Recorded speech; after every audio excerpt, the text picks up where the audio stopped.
آج کی اس ویڈیو میں ہم آپ کو بلیوں کے بارے میں ایسے حقائق بتائیں گے جن کو جان کر آپ حیران ہو جائیں گے۔ ناظرین، بلیوں کا شمار ان چند پالتو جانوروں میں کیا جاتا ہے جو لوگوں کو بے حد پسند ہے۔ اگرچہ اسلام میں بلی حلال نہیں ہے، لیکن اس کو پاکیزہ اور طاہر حیوانات میں شمار کیا جاتا ہے۔ ایک سائنسی اندازے کے مطابق انسان نے بلی کو 10,000 سال پہلے سدھایا یا پالتو بنایا تھا۔ بلی آج کے دور میں سب سے عام پالتو جانوروں میں سے ایک ہے۔ افریقی جنگلی بلیوں کی کئی اقسام کو پالتو بلی کے آباء و اجداد سمجھا جاتا ہے۔ بلیوں کو پہل شاید اس وجہ سے سدھایا گیا تھا کہ یہ چوہے کھاتی تھیں اور اکثر اوقات جہاں اناج محفوظ کیا جاتا ہے وہاں انہیں پالا جاتا تھا، لیکن بعد ازاں ان کو انسان کے دوست اور پالتو جانور کے طور پر بھی پالا جانے لگا۔ پالتو بلیوں کے جسم پر لمبے یا چھوٹے بال ہوتے ہیں جن کی بنیاد پر ان کی اقسام اور نسلوں کا تعین کیا جاتا ہے۔ اب اگر بلیوں کی شرعی حیثیت کی بات کی جائے تو آپ صلی اللہ علیہ وآلہ وسلم نے ان سے حسن سلوک کی تاکید کی ہے۔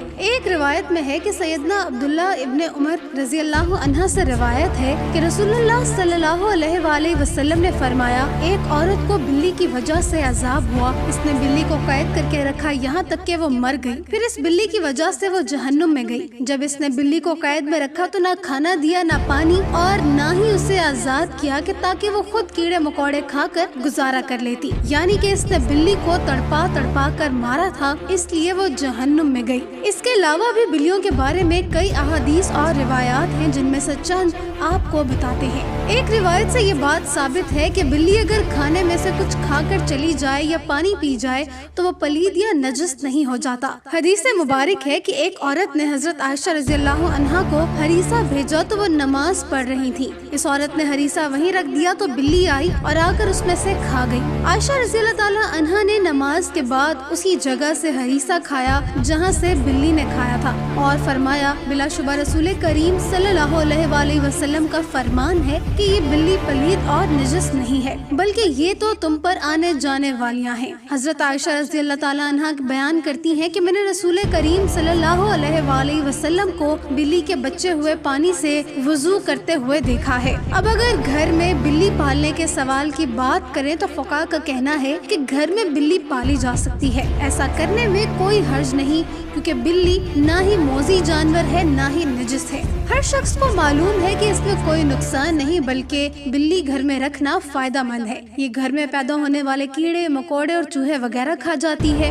بلیوں کو قدیم دور کے بعد مشرق قریب میں عقیدت دی گئی اور اسلام نے اس روایت کو اپنے بہترین انداز میں اپنا لیا، جو کہ اس عقیدت سے بالکل ہٹ کر ہے جو کہ دیگر قدیم مذاہب میں بلی کو دی گئی۔ کچھ مذاہب میں بلی کو ناپاک سمجھا جاتا ہے تو کچھ مذاہب میں اسے حلال جان کر کھایا بھی جاتا ہے، جبکہ اسلام نے ایک طرف ان کا گوشت کھانے سے منع کیا ہے اور دوسری طرف ان کے ساتھ پیار، محبت اور حسن سلوک کرنے کی تلقین بھی کی ہے۔ جیسے ایک صحابی کی کنیت ہی ابو ہریرہ یعنی کہ بلیوں والا پڑ گئی تھی۔ حضرت ابو ہریرہ کے نام کے بارے میں مورخین میں اختلاف ہے۔ کچھ نے لکھا ہے کہ آپ کا نام اسلام لانے سے قبل عبد الشمس تھا اور کچھ کا کہنا ہے کہ اسلام لانے کے بعد عبد الرحمن رکھا گیا۔ کسی نے عمر بن عامر لکھا تو کسی نے عبداللہ بن عامر، لیکن آپ کا اصل نام راجہ قول کے مطابق عبد الرحمن ہے۔ ابو ہریرہ آپ کی کنیت ہے اور ابو ہریرہ کنیت رکھنے کی وجہ یہ تھی کہ آپ کے پاس ایک بلی تھی جس کو آپ اپنے ساتھ رکھا کرتے تھے، اس لیے آپ کی کنیت ابو ہریرہ پڑ گئی۔ ایک دن ابو ہریرہ رحمۃ اللہ علیہ نے دیکھا کہ گرمی کی شدت سے ایک بلی دیوار کے ساتھ چمٹی ہوئی ہے، تو انہوں نے اسے اٹھا کر گرمی سے بچانے کے لیے اپنی آستین میں چھپا لیا۔